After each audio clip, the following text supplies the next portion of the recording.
नमस्कार दोस्तों। आज का सबसे प्यारा हिंदी व्याकरण का सबसे प्यारा जो विषय लिया है अपन ने, वचन बदलो। तो यहाँ पर अपन देखते हैं अक्सर बच्चे एक वचन और बहुवचन में बहुत ही ज्यादा कंफ्यूजन में रहते हैं कि एक वचन किसको कहा जाता है और बहुवचन किसको कहा जाता है, और कई बार वो गलतियां कर देते हैं। क्योंकि अक्सर क्वेश्चन जो अपन प्रश्न में देखते हैं, प्रश्नावली में जब प्रश्न पूछा जाता है तो वहां पर कोष्टक के अंदर दिया जाता है कि इसको बहुवचन में बदलिए या फिर इसको एक वचन में बदलिए, यहाँ पर कौन सा वचन आएगा, यहाँ पर कौन सा वचन आएगा। तो उनको बहुत आसानी से मैं इसको समझाऊंगा, वचन को पूरा अच्छे से समझाने की कोशिश करूंगा, जिसके माध्यम से आप चुटकियों में आप जैसे इसको समझेंगे तो आप जहां भी कहीं भी आपके वचन से संबंधित प्रश्न आएगा तो बहुत आसानी से बच्चे जो हैं उसको आसानी से सोल्व कर देंगे। तो यहाँ पर ये टीचर्स के लिए भी बहुत अच्छा टीएलएम साबित हो सकता है, क्योंकि इसमें बहुत ही अच्छी अच्छी आकृतियों का प्रयोग करके और बहुत ही अच्छी अच्छी आकृतियों के माध्यम से वचन को बहुत ही एक छोटे से टीएलएम के माध्यम से उसको बहुत आसान तरीके से इसको बहुत आसान कर दिया है कि भाई एक वचन किसको कहेंगे और बहुवचन किसको कहेंगे।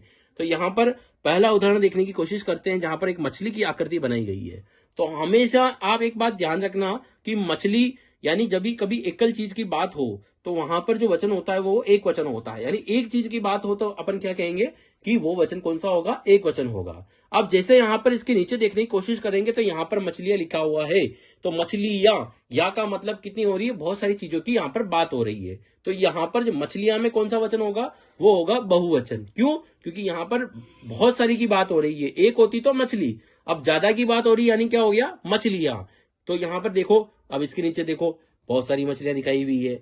तो ये एक आसानी से समझने का तरीका हो सकता है कि जब एकल चीज की बात हो या एकल की बात हो तो वहां पर एक वचन आता है, और जहां पर अधिक की बात हो तो वहां पर बहुवचन आता है। जैसे कि इस उदाहरण को देख लीजिए, यह है गुब्बारा, तो जब एक है तो गुब्बारा और अधिक है तो गुब्बारे। और यहां पर देख लीजिए नीचे कितने सारे मैंने गुब्बारे की आकृति बनाने की कोशिश की है। तो यहां देख सकते हैं यहां पर मैंने बहुत सारे गुब्बारे बनाए हैं, तो ये बहुवचन का रूप हो गया। और बहुवचन का रूप हो गया तो यहां पर कह सकते हैं कि यहां पर इसको आसानी से समझाया जा सकता है कि जहां पर एकल की बात हो तो एक वचन, और जहां पर अधिक की बात हो तो वहां बहुवचन।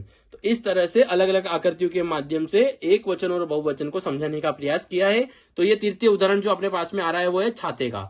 तो ये एकल है तो छाता और अधिक है तो छाते। तो यहां पर देख सकते हैं आप, यहां पर छाते, ये बहुवचन का रूप हो गया। अब इसके नीचे देखोगे तो ये छाते, तो ये छाते कितने अधिक हैं तो यहां पर बहुवचन का रूप हो गया। तो इस तरह से अलग अलग अपन ने उदाहरण देने की कोशिश की है। अब अगला उदाहरण ले लेते हैं पेंसिल का। तो एकल है तो पेंसिल एक वचन, और अगर अधिक है तो पेंसिलें। पेंसिलें तो कितने बहुवचन को कहेंगे, क्योंकि पेंसिलें अधिक है तो पेंसिलें, जहां पर एक से अधिक पेंसिलों को दिखाया गया है। इसी तरह से अपना अगला उदाहरण ले लेते हैं तितली का। अगर एक वचन का रूप होगा तो तितली, और अधिक का रूप होगा तो तितलियां।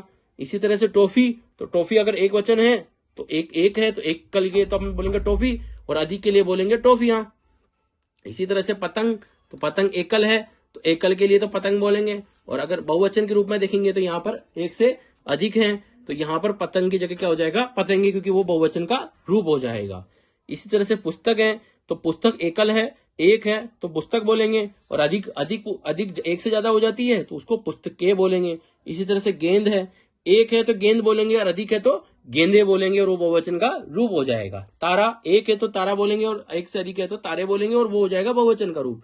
तो इस तरह से आसानी से आप एक वचन और बहुवचन को बच्चों को चुटकियों में एक वचन और बहुवचन बहुत आसान तरीके से समझा सकते हो।